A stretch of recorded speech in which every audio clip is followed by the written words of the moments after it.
Buenas tardes, estamos aquí con el consejero Leonardo Barón, quien nos va a tratar algunos temas muy importantes sobre la orientación técnica 19, que es la más reciente que ha estudiado el Consejo Técnico de la Contraloría Pública en su enorme tarea de ayudarnos a los contadores públicos del país en la comprensión y aplicación de las normas de información financiera y de las normas de aseguramiento de información. Entonces, pues bienvenido, doctor Barón, a esta su casa Legis. Y con respecto a esta orientación técnica, pues yo le pregunto que si está el documento dirigido al sector salud, implica que todas las entidades de ese sector las cobija la orientación técnica, es decir, las EPS y las IPS.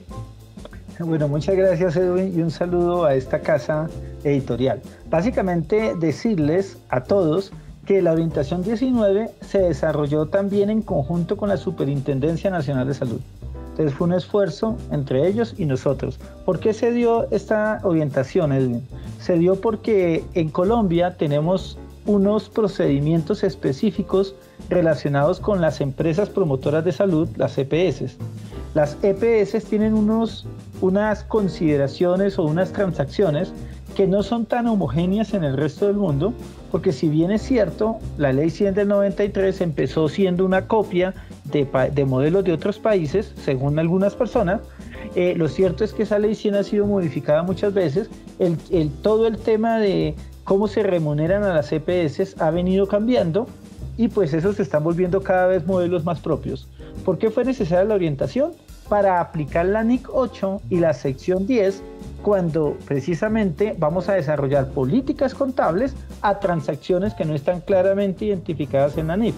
Entonces, esa orientación es el desarrollo de la NIC 8 o de la sección 10 de NIF para pymes, y en esta primera etapa, en esta primera parte, lo que se quiso fue apoyar unos procesos o seleccionar cuáles son las políticas contables más adecuadas en unos procesos que les competen inicialmente o que les competen exclusivamente a las EPS, porque una IPS no tiene esos problemas, no tiene ese tipo de transacciones, sino que lo tienen solamente las EPS. Bueno, entonces es importante tener eso claro, y es que por el momento esta orientación únicamente aplica para las EPS. Así es. Y en unos procedimientos específicos, esta orientación tiene 6 capítulos, básicamente 5 capítulos.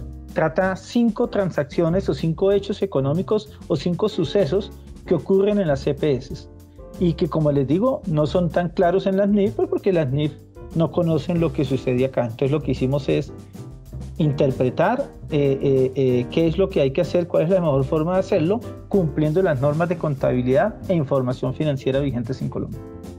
Perfecto. Y quisiéramos entonces que de pronto nos ayude con saber cuáles son algunos de esos temas así importantes, de esas transacciones que tienen dificultad las EPS en su reconocimiento y que por lo tanto fueron el motivo de la emisión de esta orientación en conjunto con la Supersalud. Perfecto, hablemos de 5 de ellas. La primera de ellas la vamos a llamar cobros y recobros. Esos cobros y recobros ocurren cuando las EPS realizan pagos a sus proveedores o a sus prestadores de servicios relacionados con temas que no están cubiertos por el POS o por el Plan Básico de Salud. En esos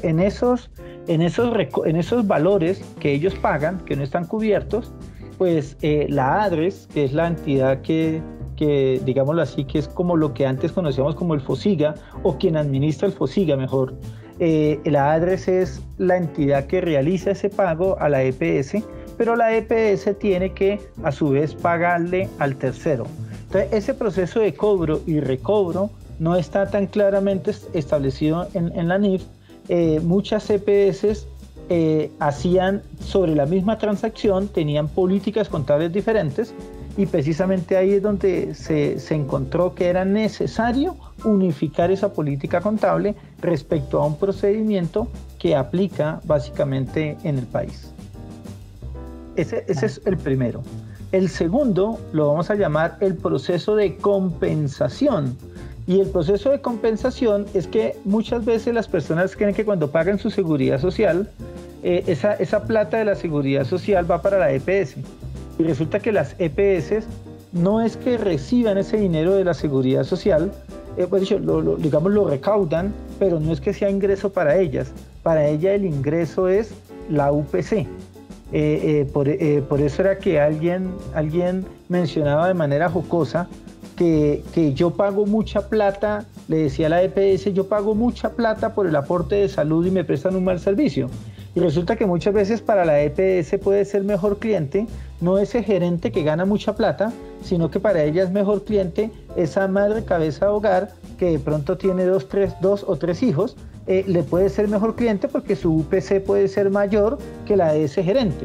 Entonces las EPS recaudan el dinero, realizan un proceso con la ADRES que se llama el proceso de compensación, que es un proceso de cruce de cuentas, precisamente entre lo que recaudan y lo que les corresponde a ellos por la UPC.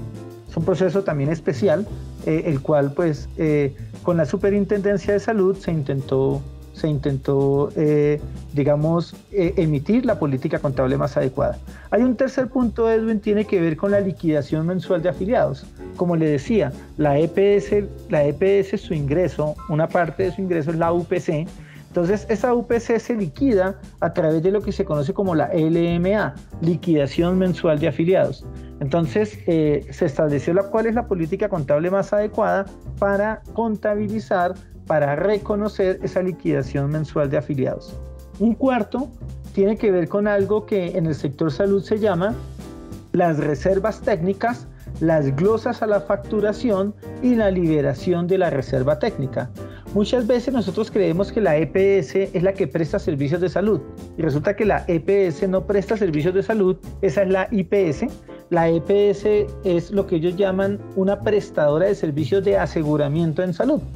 Entonces ella como prestadora de servicios de aseguramiento en salud administra el sistema, se encarga de realizar algunos pagos y entonces se crean unas frases técnicas como son reservas técnicas.